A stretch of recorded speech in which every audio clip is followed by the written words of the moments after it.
Hey guys! Welcome back to my channel! So for today's video, naisipan kong gumawa ng 11/11 Budol haul. All of the stuff I got and bought during the 11/11 sale, and also we'll be doing a mini iPhone 12 Pro Max unboxing kasi nakuha ko to kanina and sabi ko isabay ko na din siya since I didn't really get a lot during the 11/11 sale. Actually, super konti lang ng mga items sa binili ko. Pero yung mga binili ko, I would say investment. Investments, kumbaga, for my well-being. Charot, may pa ganun. Anyway, nabibilang ng kamay ko yung mga nakuha ko. Sobrang konti lang. But before I proceed with them, I got one skincare product. I basically stocked up on my Neutrogena Deep Clean Cleansers.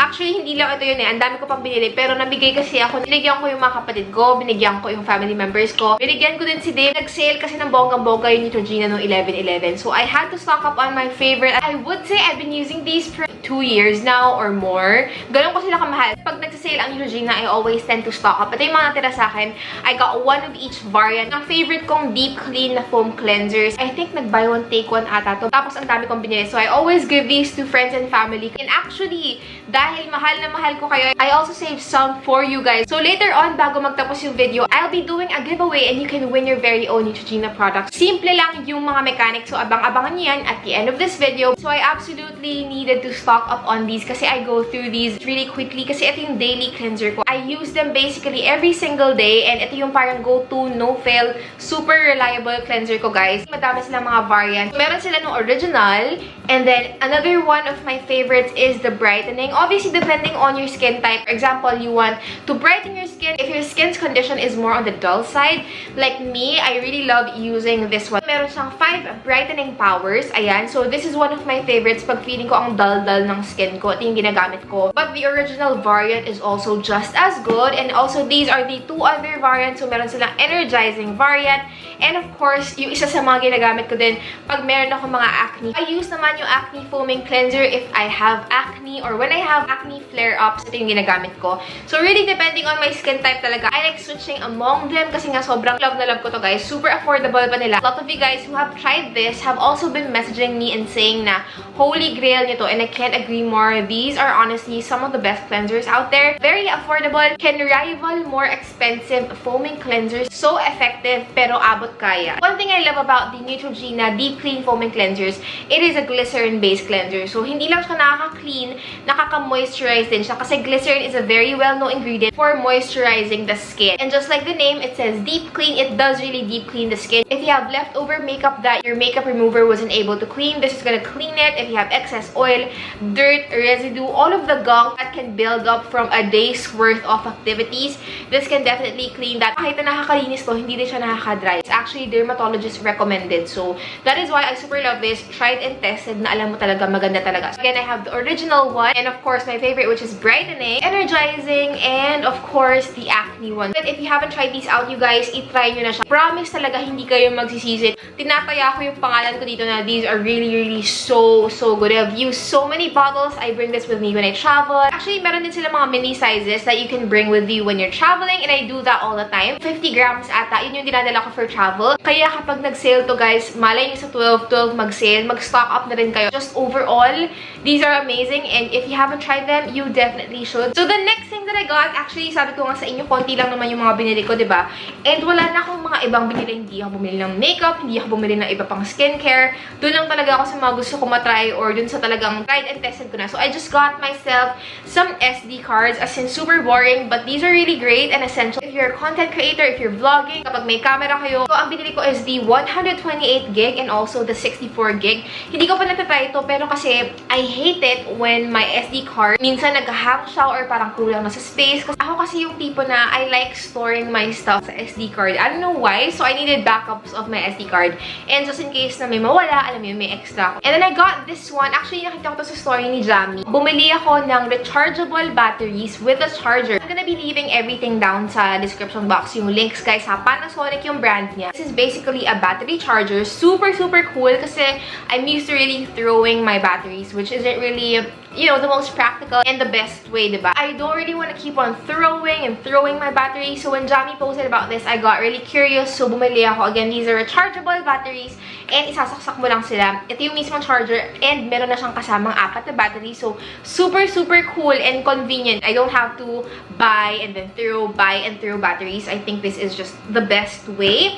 And then I bought some batteries. So just got some AAA batteries and I got some AA batteries. Medyo may kamahalan lang to, but if you were to think about it, you're gonna end up saving more money in the long run because you don't have to, you know, buy and then throw, buy and replace and throw. I really recommend these, you guys, yung mga rechargeable na lang. Doon na lang kayo kasi ewan ko, mas tipid siya in the long run. These two products are my bigger purchases. Investment kasi talaga to, guys, eh. So, binili ko silang dalawa. Super excited ako dito. Although, yung isa parang replacement lang siya kasi meron naman ako nito pero ilang taon na siya. First thing that I got is an air fryer. This is from Philips and I know ang daming mga mas affordable na air fryers out there. Pero ito kasi yung kinalakihan ko. As in like mga 5 years or 6 years na namin gamit yung Philips na air fryer.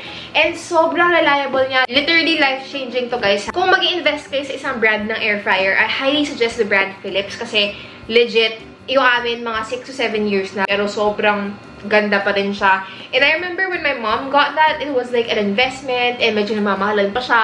But I feel like we use that more than we do our frying pan or our regular pan. So, super sulit niya in the long run and it's such a great investment. Kung wala pa kayong air fryer, I highly recommend you to invest in one. I know there's a lot of affordable ones na good reviews, good ratings. If you want me to buy one to test out, let me know. Pero I'm gonna be leaving some na affordable pero good reviews sa description box. But yeah, this is just a Philips air fryer. Nasa Korean siya, beshi. Why is it in Korean though? Ooh, bakit may brownies dito, guys? I know, I'm not sure if you can see, pero like may brownie recipe dyan. So I think you can also bake here. Ako kasi I use the air fryer to just basically fry. But I mean, you can use it to create so many things. Popcorn! Oh my gosh, you can actually use... I'm sorry, Munday. I'm not sure if you can see, pero you can make popcorn with air fryer. Some chicken, of course, some ribs, fries, pudding. Sobrang daming uses na air fryer. Yung mga iba naman nating mga ready to fry na mga items, yung mga nabibili sa grocery, like mga nuggets, fries. Usually kasi may oil na sila, guys. Imagine nyo kapag pinapan fry nyo pa, dagdag oil pa. Pag in-air fryer nyo, yung mga yun, they release their own oil. So it's really gonna be healthier para din sa'yo. And super convenient kasi na air fryer eh. Konti lang yung kailangan mahugasan. Basta sobrang life-changing. It got a new look kasi nga yung amin, medyo oldish na talaga siya. Pero as in, gumagana pa rin naman. May cracks na here and there, pero functional pa rin, gumagana pa rin talaga. Ooh! Same size, pero syempre, nag-upgrade talaga siya. So yeah, this is how the air fryer looks like. It is in Korean, unfortunately, but I mean, we do know how to operate this naman. Ooh! Ooh! Ayan po siya, guys. Oh my gosh, I love my air fryer talaga. So, ito siya, guys. So, may kasama siyang ganito. And then, i-attach mo either ito or ito. Ito yung usual namin, yung net yung i-attach mo dito. Ito yung parang pinaka-base niya, tapos ilalagay mo lang dito. Yan, ilalagay mo lang siya ulit. Ipapress mo tong button na to if you wanna eject it. But yes, this is it. This is the bottom part of the air fryer. Tapos ganito lang yung top. So, ayan, meron siyang modes. So, ilang minutes. Ayan, of course. And then, ito yung kung gaano siya kainit. Dito mo siya ilalagay. I just bought one because, of course, I needed one. And I'm so excited to use it and to experiment more recipes with our new air fryer. So, that's that. Next investment that I bought is actually super lang to, impulse purchase lang. Pero, kinonvince ako ni King Z na bilhin na daw kasi nga investment talaga siya. So, I finally got the Dyson Supersonic Hair Dryer. Actually, originally wanted the air wrap. Pero, feeling ko mas magagamit ko to kasi I mean, I really like to blow dry my hair. I do see a difference when I blow dry my hair. So, this was really the best one for me. And naka-sale to, guys, ha. So, ang laki din na natipid ko kasi usually, it's like 24,000 to 25,000 pesos. But, I got this for like 18,000 pesos during 11/11. Tapos, may freebie pa siya na Supersonic Display stand. Not that I needed this one, but I mean, it was a bonus anyway. Ayan! Excited ako dito kasi sabi niya, it's fast drying, tapos no extreme heat din siya. So obviously, mas hindi to nakaka-damage ng hair. Ito yung mga kasama niya. By the way, the inclusions, ayan. Meron siya rin engineered diffuser daw. Actually, guys, wala ko masyadong alam. Basta gusto ko lang ng magandang hair dryer. Tapos si King Z, sabi niya, bilhin ko na daw kasi maganda raw talaga. Anyway, ito naman, meron siyang kasamang diffuser. Nakaka-ano daw to, define ng curls, nakaka-reduce ng frizz. Okay, siguro to for like that wavy blowout feels. Gentle air attachment, styling concept concentrator smoothing nozzle. Ayan, there you go. So, ito na po siya, guys. Ito yung Dyson air dryer. Looks legit to me. Para sa akin, sulit ito. Kasi ang dami talagang kasama eh. Ang dami yung mga attachments. So, meron to. And sabi ng best friend ko, if I'm gonna get one Dyson product, yung hair dryer talaga, I'll definitely use these in upcoming vlogs para ma-test natin. Pero I don't think madademo ko sila ngayon, guys. I still have an unboxing to do. But yeah, this is the hair dryer. I'm so happy to finally have this though. I feel like this is really something I will be able to use every single day. Kung investment naman at magagamit ko naman siya, why not? Those are the things I got during the 11/11 sale. And finally, I can do the unboxing. So I decided to upgrade na to a new phone. And this is the iPhone 12 Pro Max. And 512 gig kasi I do make content. So kailangan ko talaga ng maraming memory. So I got this baby. I finally bit the bullet. Actually, dapat hindi ako mag-upgrade. Yung XS Max ko, to be honest, okay pa naman siya sa akin. Pero kasi parang hindi na ako super satisfied sa camera niya. I got this phone 2 years ago around this time. So I think I've had it for 2 years. Hindi pa ako dapat mag-upgrade. But when I saw the specs of the iPhone 12 Pro Max, sabi ko, sige, I'm gonna get it. Tapos nakita ko pa yung review ni Mary. Parang, girl, sige, biling ko yan. And I got it from JC Store PH. Super recommend them, as in super reliable. And okay din yung prices nila. Tapos nagbigay din sila sa akin ng MagSafe charger. Thank you so much, JC Store. Super bait nila. And then I also got some phone cases. Let's unbox this. Again, this is my first time. Nakabalot pa siya and all. Ayan po siya, guys. Okay, that was opened so, like, easily. By the way, I got the gold one. And tamang-tama, parating na yung mga cases ko na binili ko from Shopee. So, ayan. Look at that. It's so pretty. The box is so pretty. Ooh! Yay! Ito yung phone. Yes, it's so nice. And I thought it was gonna be more gold. Definitely may difference siya. So, as you guys can see, ito yung XS Max ko. And I really love how this looks. Actually, very sleek and very nice pa rin naman to. Wala ako talaga reklamo dito, to be honest. Pero ang habol ko talaga is the better camera. So yeah, this is the XS Max. This is the iPhone 12 Pro Max. Meron siyang kasamang charger na lang, pero wala na yung port. I think iPhone was trying to go more eco-friendly with this one, which I do understand. Lahat naman na tayo siguro meron lang mga ganito sa bahay na lying around. Meron lang din siyang kasamang mga papers and yung panlagay ng SIM. I think that's everything that's included. So this is the phone. It's huge. As in, first impressions, it is huge. I feel like it's comfortable naman sa hand ko. I'm gonna show you guys a difference lang. Compared to XS Max, mas malaki ito ng super slight. As in, super slight. I'm not sure if you're able to tell, pero mas mahaba ito ng super konting-konti lang. Pero sa width, parang same lang. Para sa akin, comfortable naman din ako dito. Mas mabigat lang din to sa XS Max. Yun lang yung napansin kong difference so far. As for the tone, yung pag-gold nito, medyo copper gold na siya. Medyo rose gold na nga siya eh. Pero this one naman, medyo creamy beige gold. Ganun. So, this is really classy. I feel like some people would mistake it for a silver.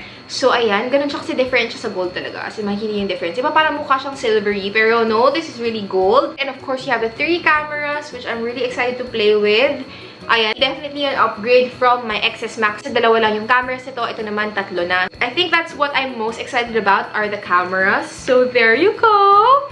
Let's open it. I'm super excited. It definitely looks a lot nicer than you think. You think kasi na parang same lang siya dun sa iPhone 5 ba yun or something. I definitely can see the difference talaga. Promise. I have to admit, I like the look of the XS Max a little bit. Yung rounded na feel, yung rounded edges. Mas gusto ko kasi yung feels na to. Pero this is more structured. This is coming from my personal feels lang ha. Like, hindi naman ako techie, guys. I actually might sell my iPhone XS Max. 512 gig din pala to, guys. It finally says, welcome to iPhone. Yay! In fairness, ang ganda talaga ng camera. As in...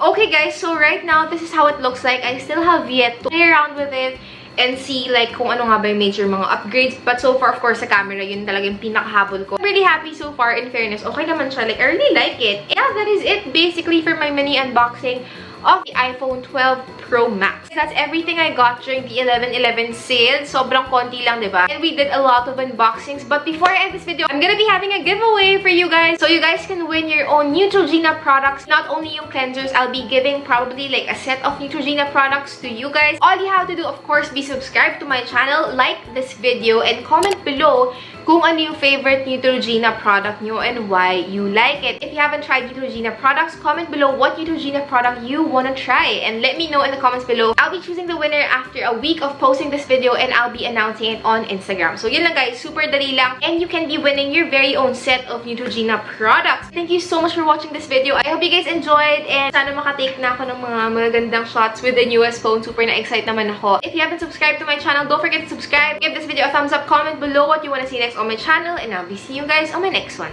Bye!